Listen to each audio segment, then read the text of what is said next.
Hi guys, welcome to Fame and Scholar. In this video we will be going through electric field intensity and electric field lines. I hope you guys like the video, subscribe to my YouTube channel and comment in the comment section. So let us begin.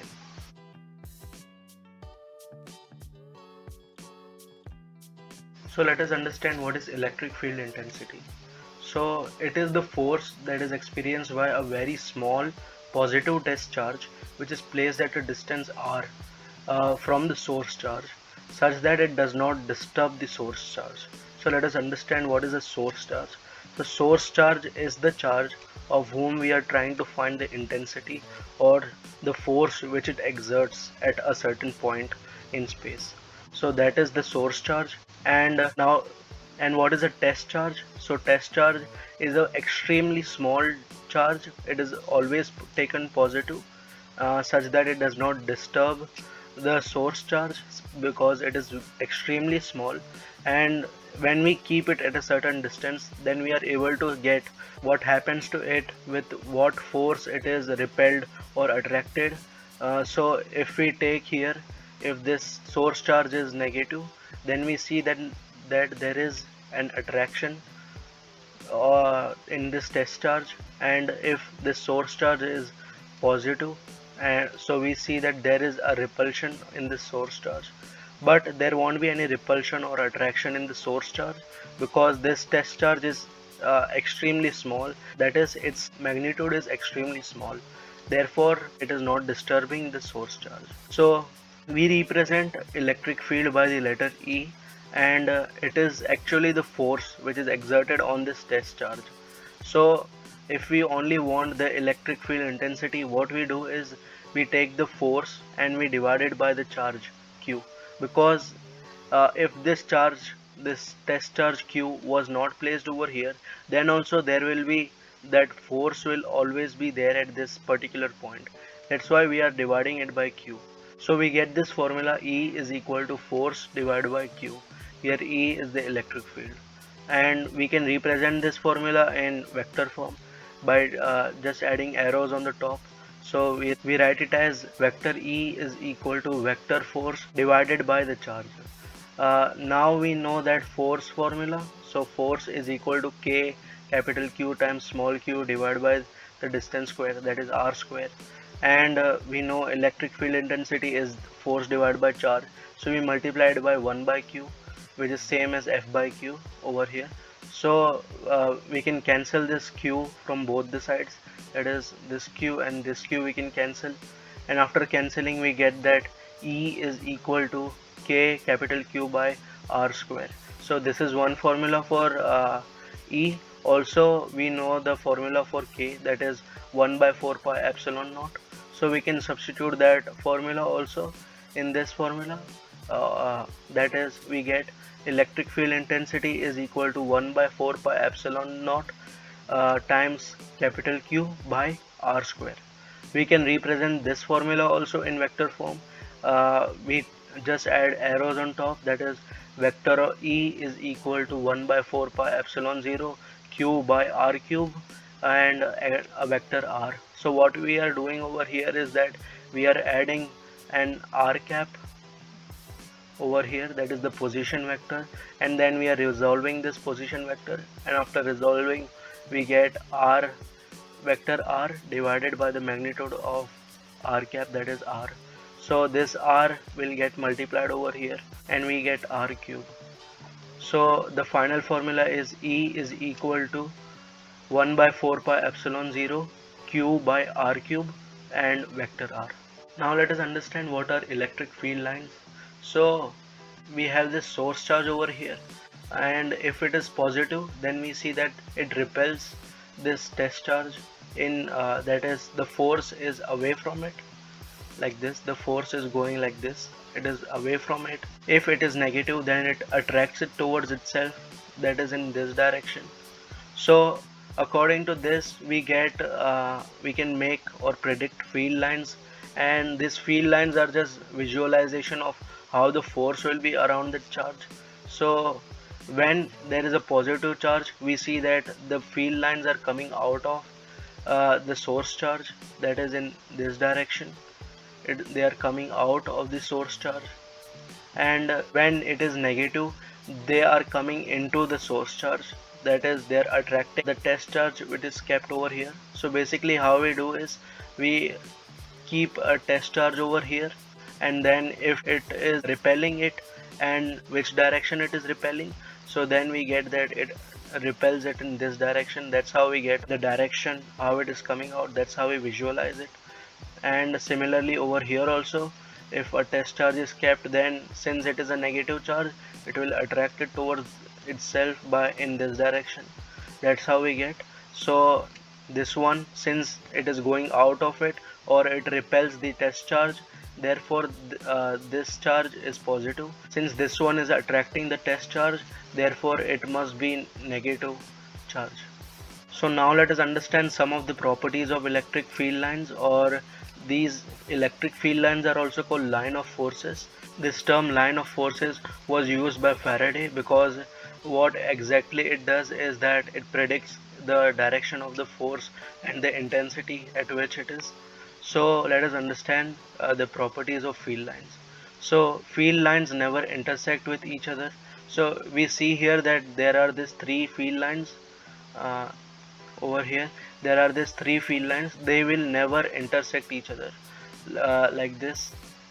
If there is a source charge which is kept over here, and if it is emitting field lines, then this field lines will be like this only.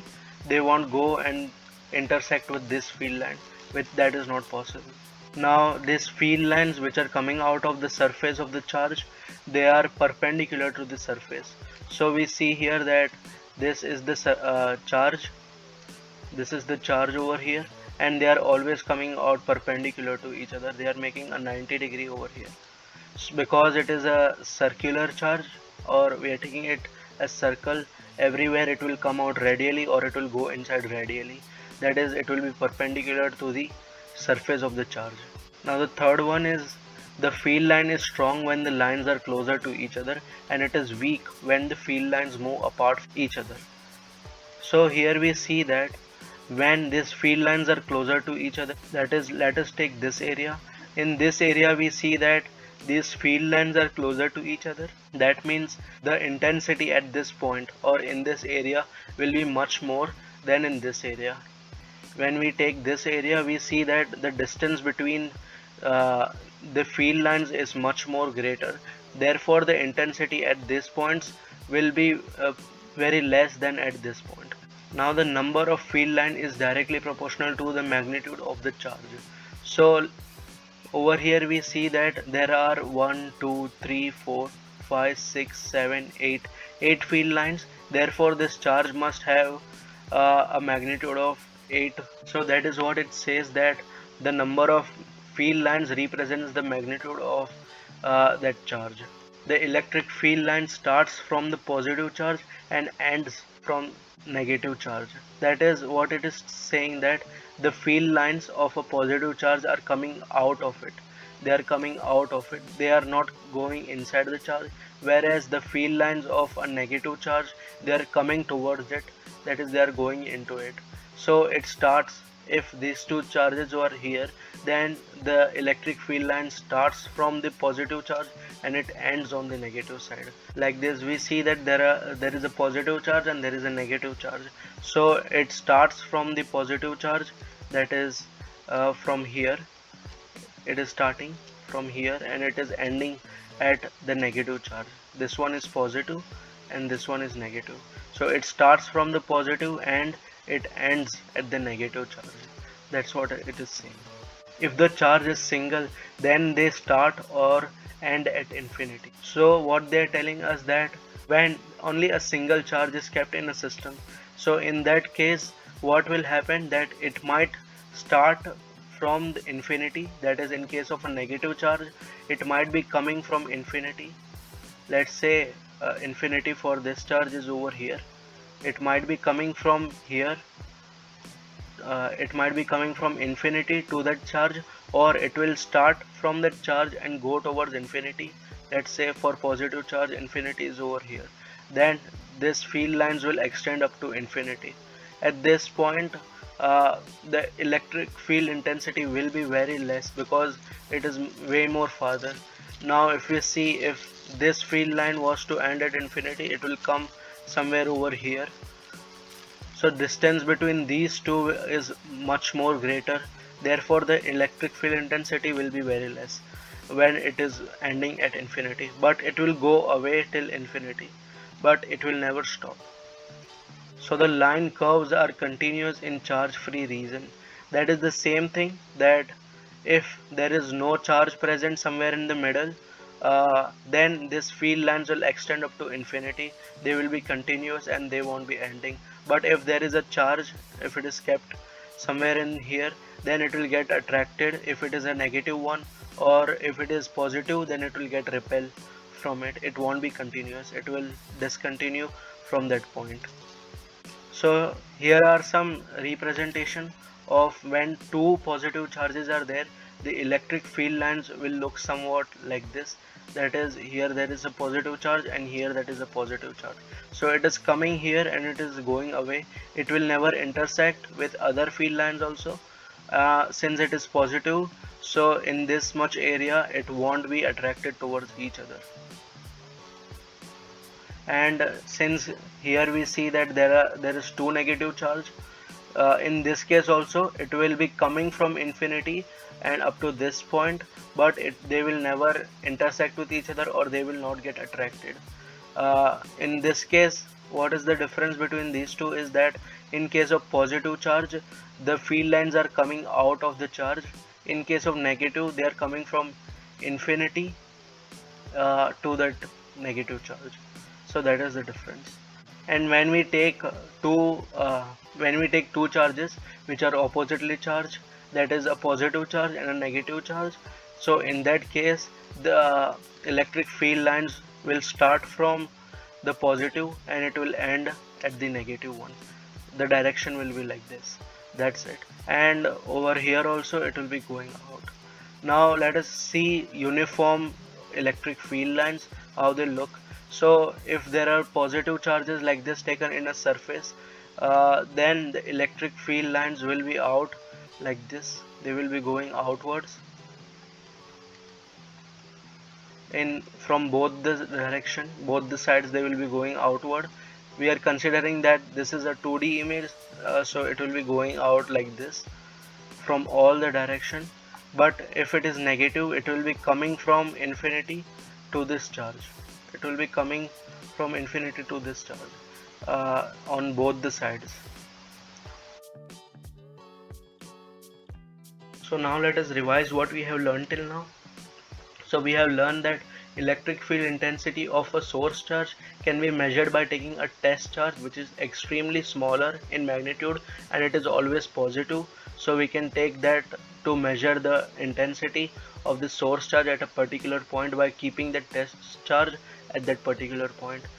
So we get the formula E is equal to F by Q, which can be represented in vector form also, and we can further divide it, or we can further put the value of F and get the formula E is equal to 1 by 4 pi epsilon 0 Q by R square.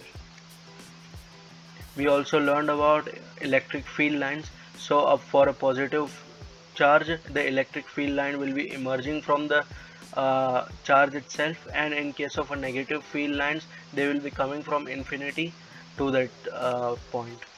So we learn some properties also, like field lines never intersect each other and they are always perpendicular to the surface from which it is coming out. Then they are strong when the electric field lines are closer, and they are weak when the electric field lines are uh, farther away from each other. So, and the number of field lines is directly proportional to the magnitude of the charge. That is, how many field lines are there. In this case, in the positive one, we see that there are 8 field lines, therefore the magnitude will be 8. In case of negative, in case of this negative charge also, there are 8 field lines, therefore the magnitude will be 8. Then we saw that the electric field lines start from a positive charge and it ends at a negative charge, like we saw in this case. When these two charges are kept together, then it's the electric field line starts from the positive and it ends at the negative. That is what we learn. And if the charge is single, that is, it is kept isolated in a system, then it either starts from infinity or it ends at infinity. In case of a positive charge, it will come from the charge itself and end at the infinity point. But in case of negative charge, it will start from infinity and it will end at the charge. We saw that these line curves are continuous in charge free region. That is, if there is no charge kept somewhere in the middle, then without disturbing, the field lines will extend up to infinity. That is, they won't end. And in such cases, the electric field intensity will be much more lesser, because these electric field lines will be much more farther away from each other. Then we saw uniform electric field lines. We took a 2D image, in this case a rectangle, in that it was positively charged. Then the field lines will emerge from this surface and it will go to infinity. If it is alone, it will be parallel to each other, that is, it will be uniform. And if it is negatively charged, then it will come from infinity to the surface and these will be parallel, that is, they will be uniform. So that's it. I hope you guys like my video. Comment down in the comment section, and please hit the like button and subscribe to my YouTube channel. Thank you.